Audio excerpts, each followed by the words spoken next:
As we've learned, the study of the stars and planets reflect our own astropsychology.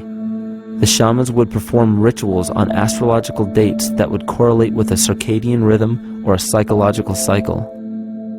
These rituals kept the human participants aware of their inner self and prevented the repression of psychological content. As long as people were facing their inner demons and accepting them as their own, they were not collectively projecting them into the physical world. If you bring forth what is within you, what you bring forth will save you. If you do not bring forth what is within you, what you do not bring forth will destroy you. The progeny of our psychological disease began growing rapidly after a series of catastrophes forced the collective into a somatic state of fight or flight. This lowered the immunity of the population by introducing a state of immense stress. Our body becomes more susceptible to illness under stress. In this manner, humanity fell ill when entire bodies of land were swallowed up by the floodwaters. This uprooted many tribes, chiefdoms, and civilizations from their homes, and their ritual practices that were used as a conduit for psychic wellness were put on hold in order to survive the catastrophe and seek new homes. The shamans were spread to many new areas of the world. This information has been suppressed. We are made to believe that advanced civilizations such as ancient Egypt and the Mayans of Mesoamerica came about with no prior rudimentary remnants or evidence of evolving intellectual artifacts to bring them to their peak. We are meant to believe that their incredible knowledge of mathematics, astrology, agriculture, economy, polity, and architecture came out of nowhere. This leads many researchers today to the understanding that the origins of these civilizations have been suppressed. Not surprisingly, the force that has guided the suppression of this knowledge comes from the exact bloodline of the political and religious leaders stated previously.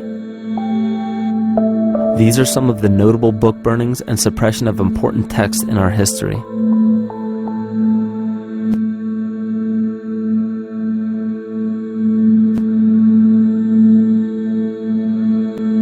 Yet after all of this suppression, there are still remnants of the dispersion of elder civilizations in nearly every country.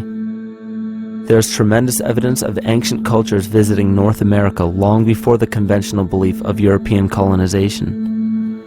Barry Fell states in his book America BC, there are ancient inscriptions now being reported from nearly all parts of the United States, Canada, and Latin America, written in various European and Mediterranean languages in alphabets that date from 2,500 years ago.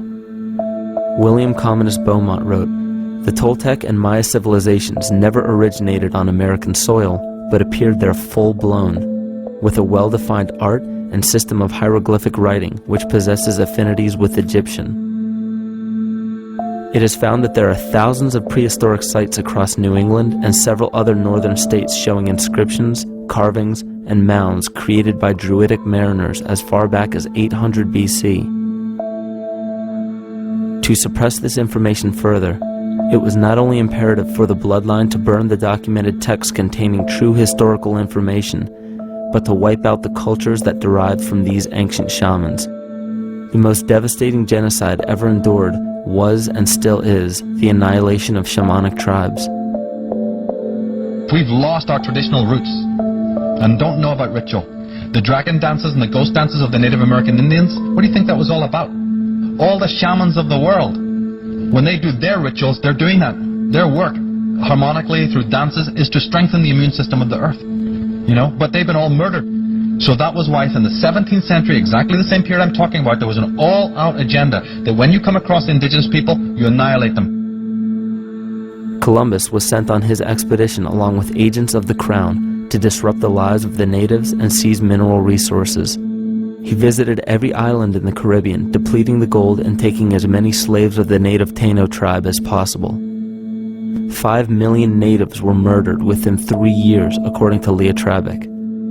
Within 15 years, the Arawak tribe of 250,000 was completely wiped out. The population of the United States prior to European contact was greater than 12 million. 4 centuries later, the count was reduced by 95% to 237,000. From 1494 to 1508, Over 3 million people had perished from war, slavery, and the mines. Who in future generations will believe this? I myself, writing this as a knowledgeable eyewitness, can hardly believe it. My eyes have seen these acts so foreign to human nature, and now I tremble as I write. Another agent of the false ego bloodline was Hernando Cortez, who decimated the Aztec tribe and plundered their mineral resources. This again was the case through Cortez's second cousin, Francisco Pizarro, who conquered the Incan Empire in Peru. These atrocities are seen throughout Africa, New Zealand, New Guinea, East Timor, and are still seen today in Canada. This was a deliberate attempt to bury any surviving remnants of the ancient world and our true history. It is a naive mistake, however, to categorize and blame everything and everyone involved with politics or religion for this suppression of knowledge.